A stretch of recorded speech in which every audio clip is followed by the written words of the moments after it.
everybody, and welcome to That Wrestling Show, the podcast where all pro wrestling matters. I'm your host, Bill Yankovi, and this is an interesting kind of week because, well, had the War Games on for our Sunday, I should say. I almost said Friday, but it was actually Sunday when the War Games took place. Going to review that, plus got another set of topics to talk about as well.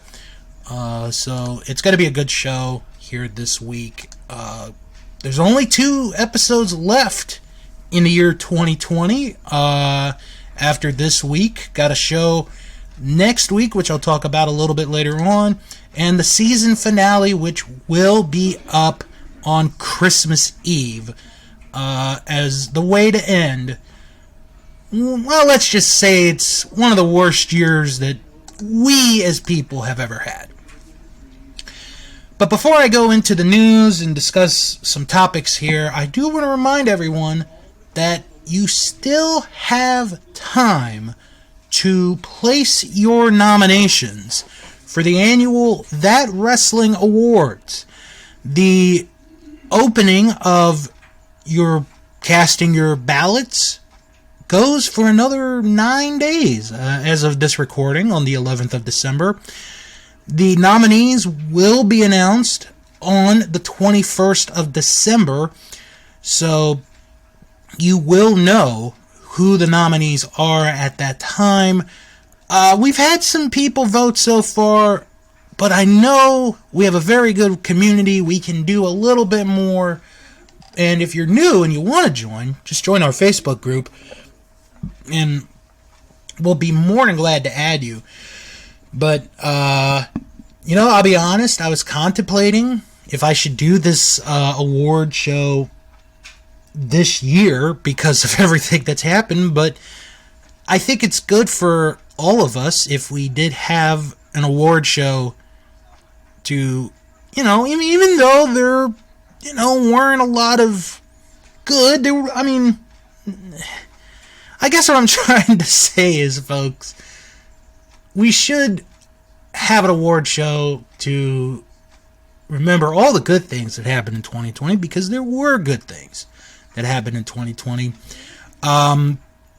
The final day to cast in your ballots is December the 20th. That's 9 days from now when I've recorded this episode. I already got some nominations out. I'm going to put in my nominations probably within this next week. And then on the 21st of December, just a few days before Christmas, I will announce all the nominees in all of these categories. So just a quick reminder about That Wrestling Awards, which will be coming out. Also, real quick, I do want to mention something new that Fro and I did. By the time you guys are hearing this, it will be put up on our Patreon page, patreon.com/That Wrestling Show. We did something new, and it's called That Wrestling Show After Dark, where Fro and I, we get together and we just discuss, just stuff in general, not necessarily all wrestling, just, life in general. And I think this first one is a very fun one. And I think what I'll do to make it fair is I'll put this first episode up for free as well onto however you're listening to this, and then if you like it, you could go to the Patreon page, patreon.com/That Wrestling Show, and you could sign up for $1, $2, or $3, and you can get all the extra content that we have there on That Wrestling Show. Okay, gotta talk about real quick. Yesterday we found out that Tom Lister, aka Zeus, passed away at the age of 62 years old. Of course, he did so many things in the movie business. He was Debo in the Friday movie, in the Friday trilogy. But if you look at Tom Lister, tiny Tom Lister, you might remember him as Zeus in the movie No Holds Barred with Hulk Hogan. It was Hulk's first motion picture. And that's really how he got his claim to fame, really, from there. Because after that, he did the Friday movies. He was in The Dark Knight. You have to catch him if you've never seen it, or if you have seen it and don't remember it. You do have to catch him. He was in Austin Powers and Goldmember. I actually don't remember that, so I'll have to go back and look that up. He was also in The Human Centipede 3. There's a third Human Centipede movie. Oh, great. He was also in The Fifth Element, Little Nicky, just to name a few. His first movie, and I do want to apologize, I said No Holds Barred, but it's actually not his first movie. His first movie that he was in was the 1985 movie Runaway Train with John Voight, Eric Roberts, and Rebecca De Mornay. Wow, that's quite an interesting cast there. His last movie that he did was 2017's American Justice, where he played Jack Justice. And he also made television appearances. He was on 3 episodes of Matlock. He was in an episode of Perfect Strangers, Fresh Prince of Bel-Air, Walker, Texas Ranger, Step by Step, Martin, Moesha, The Jamie Foxx Show, The Cleveland Show, Comedy Bang Bang, among others. And he appeared in music videos too. Now, one thing I did not know until looking this up is that Tom Lister, Zeus, was blind in his right eye due to a detached and deformed retina. So whenever, in the movies, or even when he was on TV wrestling, he had that one eye going the other way. Well, now we know why that was. There's an interesting match on YouTube if you ever want to look it up. It is him against Abdullah the Butcher in Puerto Rico, where I believe Zeus may be the only person to have ever made Abdullah the Butcher fly. It is quite an accomplishment. So go check that footage out if you've never seen that. But he is going to be missed. And you know what? He is a part of wrestling history because he was in Hulk Hogan's, big leading debut in, with No Holds Barred, and it carried into SummerSlam 89, where he was a part of the main event of the second SummerSlam, and then he was in the Survivor Series. I had heard a few years ago that he was originally going to be in the main event of WrestleMania 6 against Hulk Hogan. No disrespect to Zeus, but I'm kind of glad that did not happen. But you gotta wonder what it would have been like if he had been in the main event of WrestleMania 6. But by that point, the whole movie with No Holds Barred was done by then. So, but he will be missed.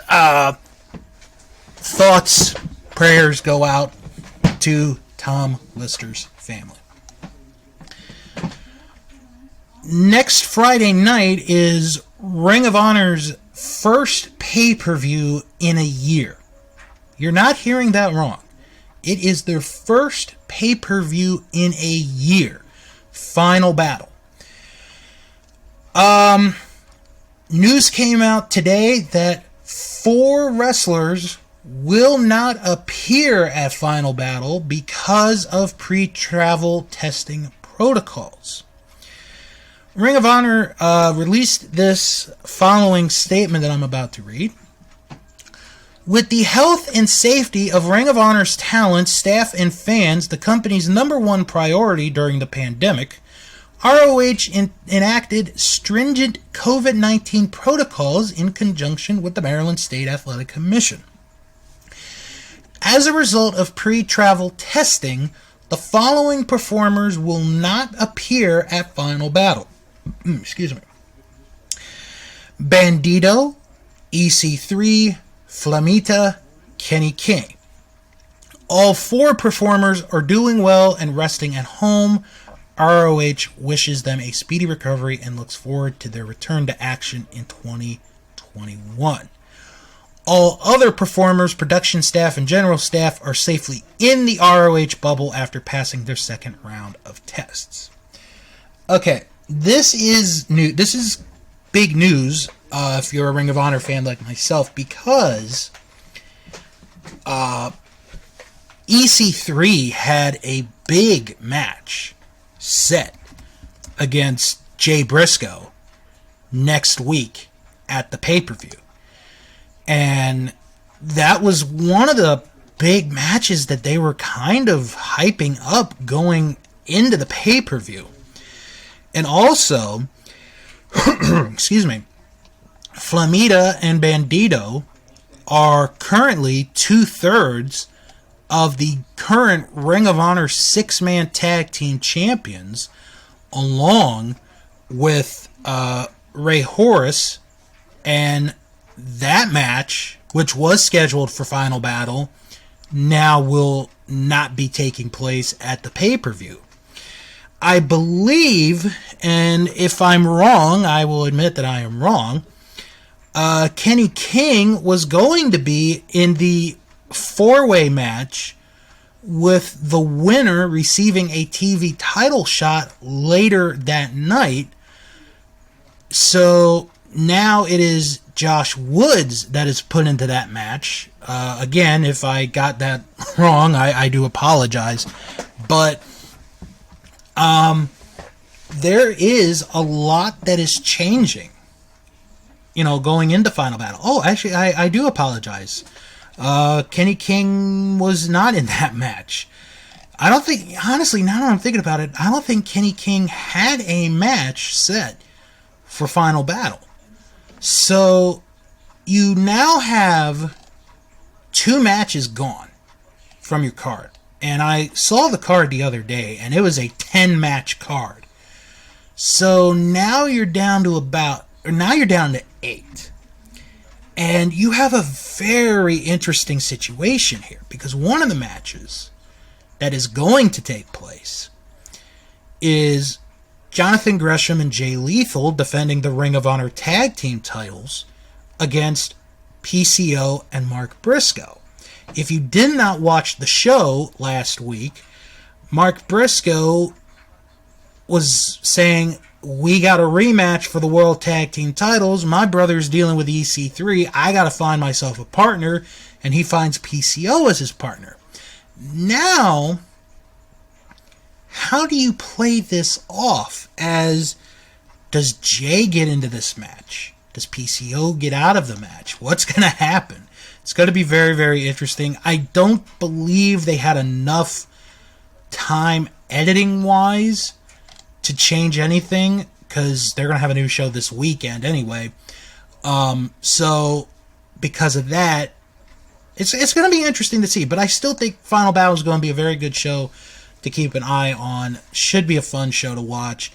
You lose a title match, which kind of hurts, but it's not the big one. It's not the world title match. It's the 6-man tag team title match. So, it's going to be interesting to see what they do, how they pull this off between now and next Friday.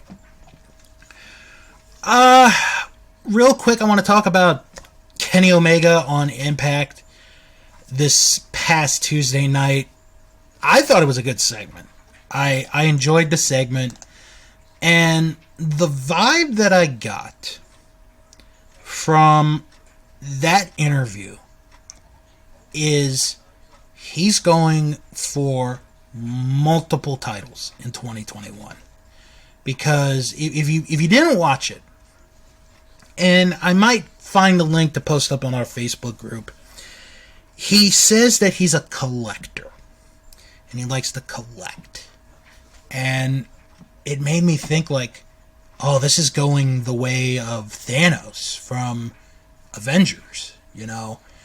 So in my mind, I'm like, oh my god, he's going to go to like all these different promotions and he's going to win like all these championships. Because right now, besides being the AEW World Heavyweight Champion, he's the AAA Mega Champion, which is the biggest title for the AAA promotion in Mexico. So he's already got 2 titles in his possession. And he's going back to Impact next week. So it's like, this is going to be a real life version of Thanos. He's going to collect all these titles. He's just going to collect and collect and collect. And if that is the case, I am all for this story. I really am all for this story. So it will be interesting to see how this goes in 2021. Impact Wrestling Champion. Very well could be. Could he be the NWA World Heavyweight Champion? There's that possibility. There's a lot of possibilities for Kenny Omega. It's just, let's wait and see what we get going into that. Okay, so we have NXT Takeover War Games this past Sunday night. This is maybe the first time in Lord knows how long I did not put up a poll for our Facebook group, which I apologize for. I was just tired, honestly. I've had a busy week, but let's get to the review of NXT Takeover War Games. You're going to get my ratings along with Meltzer's and CBS Sports. 5 matches. Not going to complain about that, actually. I'm so used to NXT doing 5 matches on their takeovers. So I've never had a problem with that. So no pre-show matches, which was kind of a surprise, but you know what? I didn't mind it. So the opening match was the Women's War Games match, where Candice LeRae was the captain of the team, consisted of Toni Storm, Dakota Kai, and Raquel Gonzalez, against Shotzi Blackheart, who was the captain of her team, comprised of Ember Moon, Rhea Ripley, and Io Shirai. Shotzi had a new tank, which was looked a little bit bigger, and it had a little missile, so that was kind of cool. I have to give NXT credit here because the stage was really good. They had an actual ramp. It didn't have like that, going down angle ramp. It was just a straight ramp across, so that was kind of cool. Dakota Kai and Ember Moon start the War Games. Good back and forth for 5 minutes. Ember Moon at one point does a crossbody into Dakota Kai, who's on the cage, and she just takes to the back of the neck. Shotzi Blackheart comes out next, and this was very interesting because the faces had the one-person advantage in this match, which is very rare that you ever see the faces have the one-person advantage in the War Games. The only time I could ever think of that was when CZW and Ring of Honor had their feud, and the conclusion was was the Cage of Death, and it was at a Death Before Dishonor, and Ring of Honor were the faces in that match, and they had the one-man advantage. So this was a little awkward seeing it. So Shotzi comes and she grabs a toolbox, brings it into the cage. She brings out a crowbar, has a hammer in there, 2-on-1. Raquel Gonzalez comes in, and then she starts to dominate. Rhea Ripley comes next, then Toni Storm. And then we get to an interesting part. Io Shirai is the final member of Blackheart's team to enter. Well, Raquel won't let her in because Io is getting, some toys, some weapons, and every time she brings it in, Raquel just meets her at the door, will not let her in. Then Indy Hartwell comes out and she attacks Io Shirai, sends her into the cage, and the referees get upset, and Indy has this... Well, she stays there for a little bit longer, because Candice comes out, and they beat up on Io a little bit more, and they put a lock on the door, and Indy puts the key in her shirt, and she's like, why don't you try and get it? Why don't you try and get it? So now LeRae's team has the 4-on-3 advantage, and they're in complete control. And LeRae tries to go for a pin, but the referee won't count it. The reason the referee won't count the pin is because not everybody's in the match, which I found very surprising, because if you remember last year's War Games, when it was Ripley and her team against Shayna Baszler and her team, when Dakota Kai had turned on Tegan Nox and left, and it was like 4-on-2, they were like, well, okay, we're just going to go on. Here, this did not happen. The referee is like, no, I'm not counting the pin. Not everyone is in. Well, Io has climbed onto the side of the cage, puts a trash can over her, does this jump, and hits everybody with it. It was a good-looking spot. So they beat each other for a bit.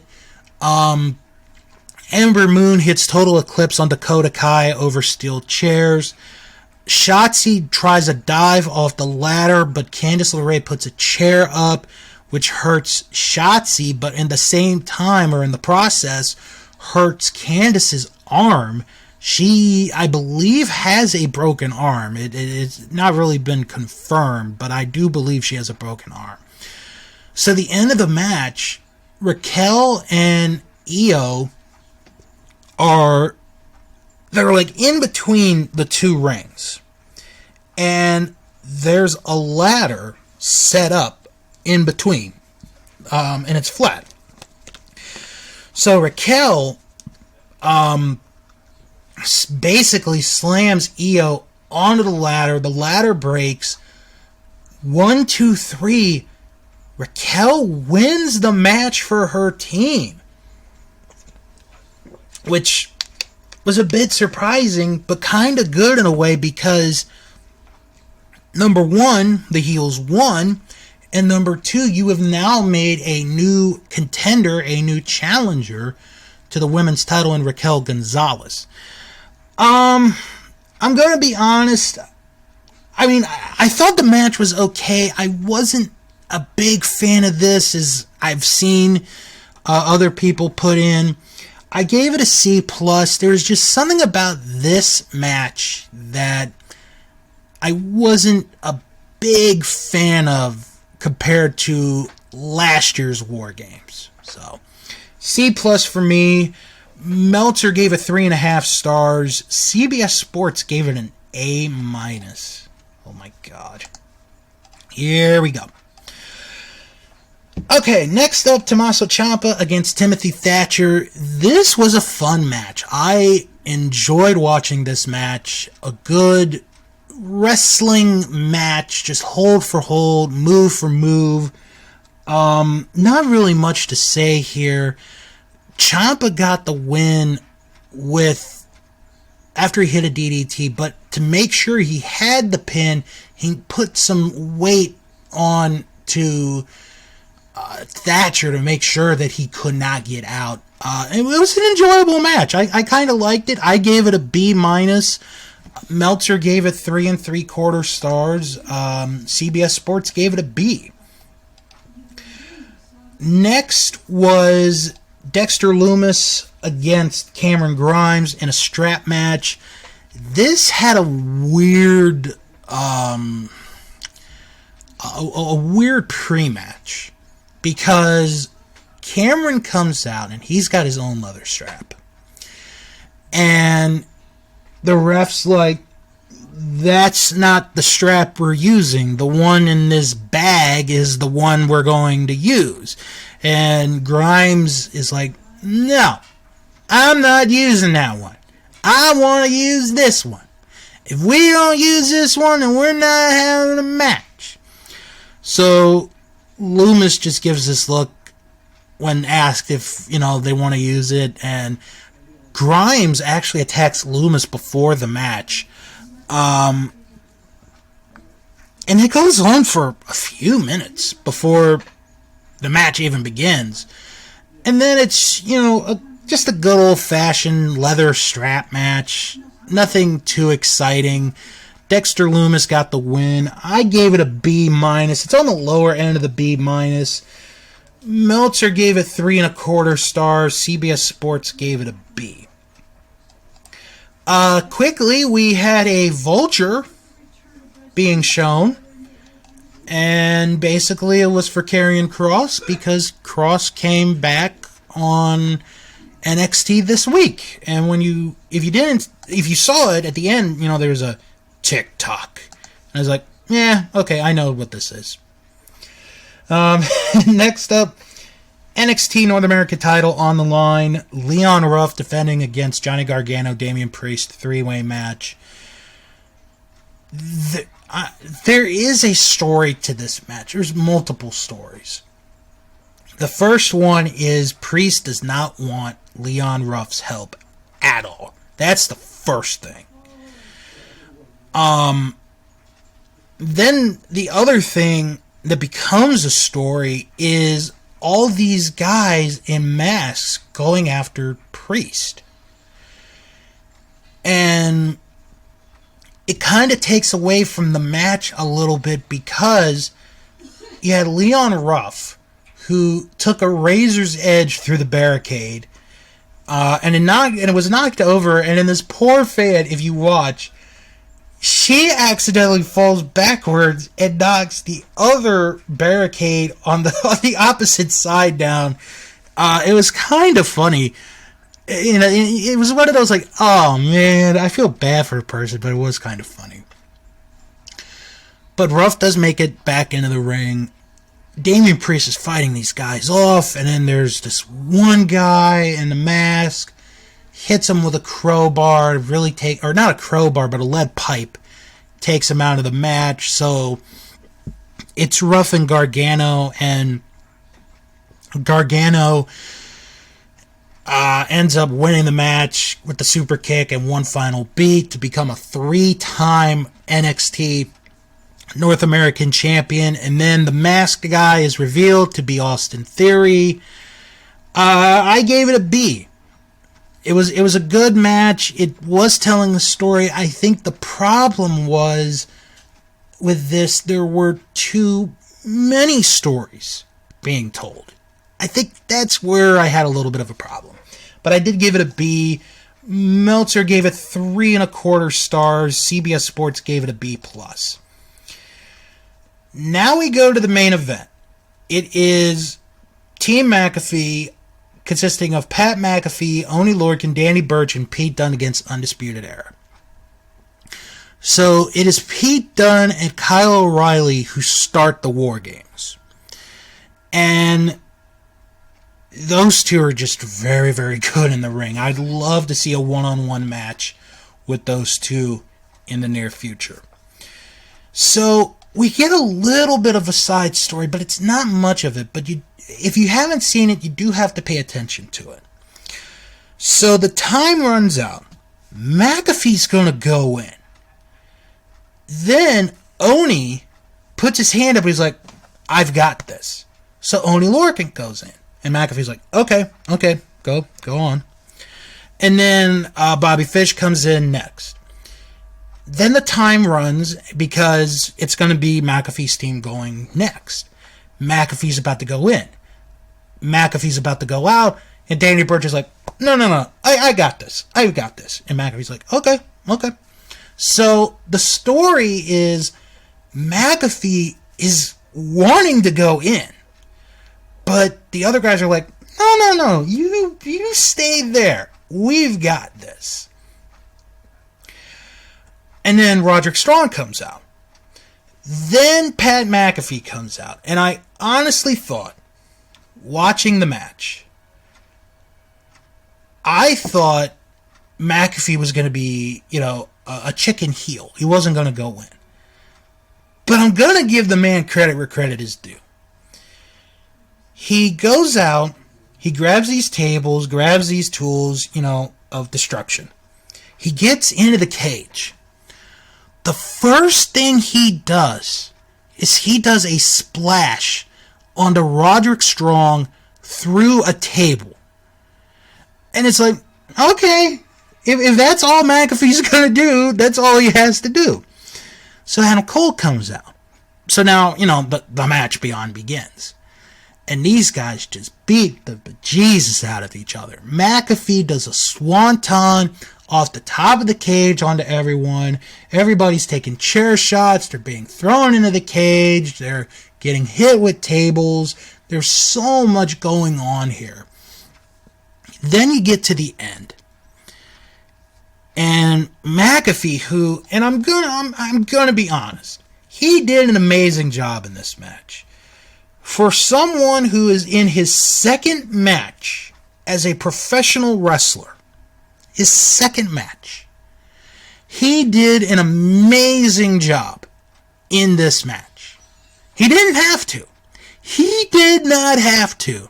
But my God, he did.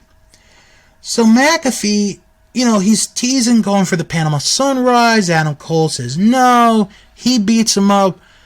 Adam Cole hits the Panama Sunrise. And it's like, okay, this is it. This is how it ends. 1, 2, McAfee kicked out. And I'm like, are you kidding me? Like, I'm not mad at McAfee for kicking out. But I'm like, that's probably how this match should have ended.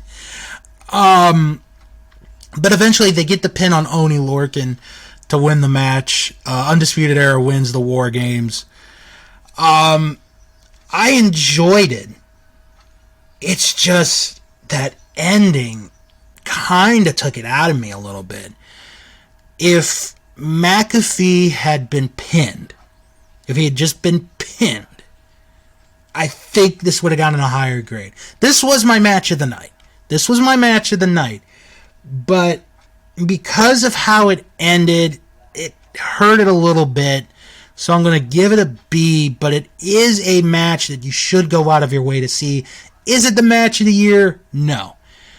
But if you want to see Pat McAfee, who is a millionaire, who really does not have to do this, put his body on the line to entertain us, which is what he did.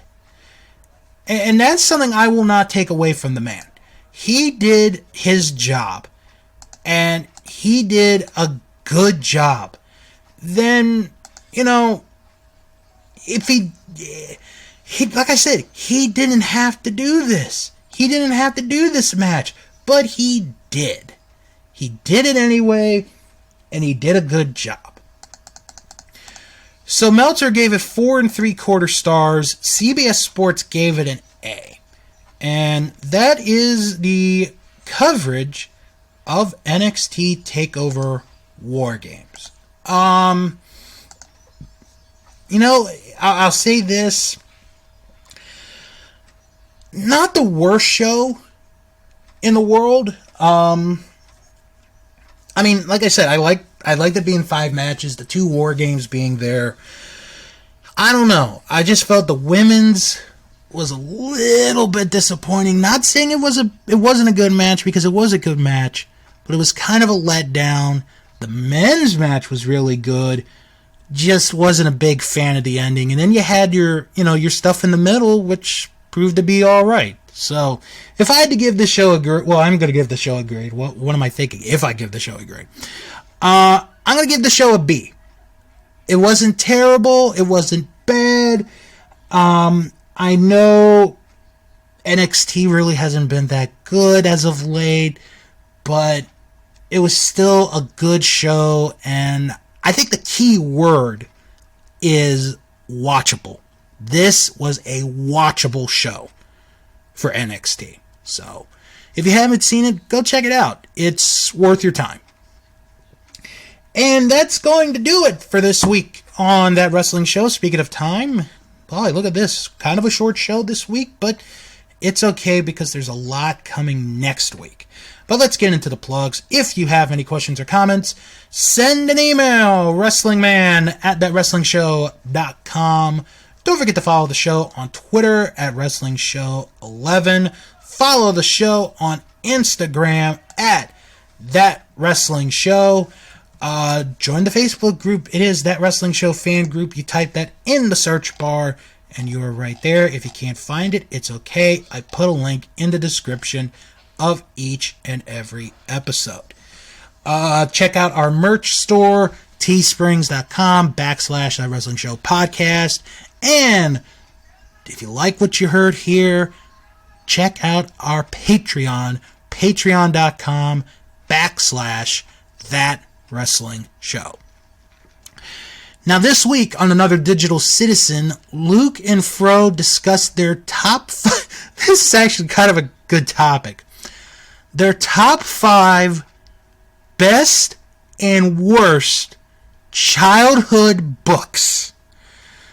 Oh my. I don't think I could do a worst childhood books list. Gosh, let's see. There's If You Give a Moose a Muffin. That would be in my best, by the way. If You Give a Moose a Muffin. Arthur's Halloween. That's another good one. There's a monster at the end of the book. That's a good one. I loved that one. I'm up to 3. I'm actually proud of myself that I could think of 3 children's books from my past. But anyway, check them out. Their list of their 5 best and worst childhood books, plus their review of All My Life and more this week on Another Digital Citizen.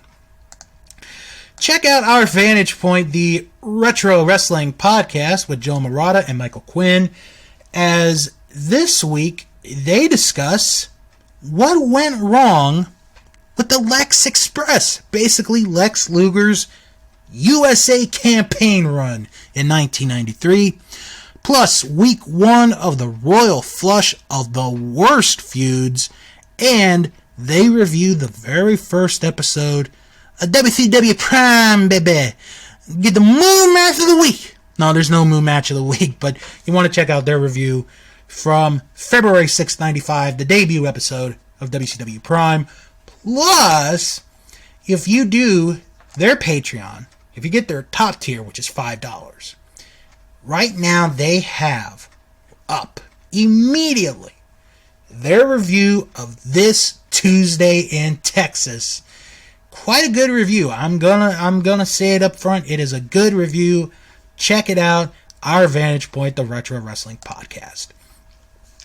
Also, check out Greetings from Allentown with Peter Winston. He watches 1 episode of wrestling each week in his own unique way. This week, he discusses an episode of WWF Superstars from October the 4th, 1986, in the early infancy of WWF Superstars. So check it out. Greetings from Allentown. And check out Juice Pro Wrestling, where this week they have Kirby, the Voice Alexander, joining them as he discusses his adventures in wrestling, plus freelance wrestling, working for the Chicago Bulls and the Chicago White Sox, and so much more. That is this week on Juice Pro Wrestling. If you're looking for non-wrestling related podcasts, check out the Three Stooges Throwback with Gabe Russo, a former guest here. He watches each and every Three Stooges short. He's going to watch all 190 of them. This week, well, it's kind of funny because this is a wrestling-themed short. He watches Grips, Grunts, and Groans. That's actually a good one. That is a good one. If you have not seen it, check it out on the Three Stooges Throwback. Also, check out Unspooled with Paul and Amy, as this season they watch Effed Up Families. And this week, they're giving you 2 for the price of 1. They start off by talking about the 1967 dramedy, Guess Who's Coming to Dinner, with Sidney Poitier and Spencer Tracy. Happens to be Spencer Tracy's last film. Plus, they review The Godfather, Coda, The Death of Michael Corleone. So check that out. 2 shows this week on Unspooled. Also check out Last Stop Penn Station with Carrie Silken and Ian Riccaboni as they go into the life of Carrie Silken. This week, it's all about the best female ticket scalper in the game, Mama Pretzel. So you want to check that out on Last Stop. Oh, that might be Mama Pretzel. Also check out The Castle Vault. It is a chronological deep dive of Disney animated films powered by Disney+. This week, they discuss Big Hero 6. I haven't seen the movie. I've seen the show, the cartoon show. It's not a bad show, but check it out, The Castle Vault. Also check out Dave and Ethan's 2000-inch Weird Al podcast, where this week they interview Bill Mummy, one half of the novelty rock recording duo Barnes and Barnes. That is this week on Dave and Ethan's 2000-inch Weird Al podcast. And finally, check out Sharks Pond, a South Park podcast where I watch and review each and every South Park episode. This week, I review the Season 10 episode, Go God Go 12. That is this week on Sharks Pond, a South Park podcast. Next week, oh my goodness, what a fun show next week's going to be, ladies and gentlemen. This may be one where you're going to want to gather the kids all together around the fireplace and listen to Uncle Bill, because next week, Christmas gift, Hanukkah gift, Kwanzaa gift to all of you, the listeners. I will be reviewing WWF Smack'em Whack'em. This has been a requested review for a few years, and now I'm going to finally get to it this week, or next week. Going to review that, plus 2 previews, Ring of Honor's Final Battle, and TLC happening next week. This is a packed show. And don't forget, Christmas Eve, the season finale of that wrestling show, gonna take a look back at 2020 in professional wrestling and so much more. Don't forget, the season premiere is going to be January the 8th, so there's a lot there. And if you have not placed your nominees for the year-end awards, go to our Facebook group. You have until the end of next Sunday, December 20th, to get that done. Everybody have a good, safe weekend, and come back next week for a very fun episode of That Wrestling Show, the podcast where all pro wrestling matters. And as always, wrestle on.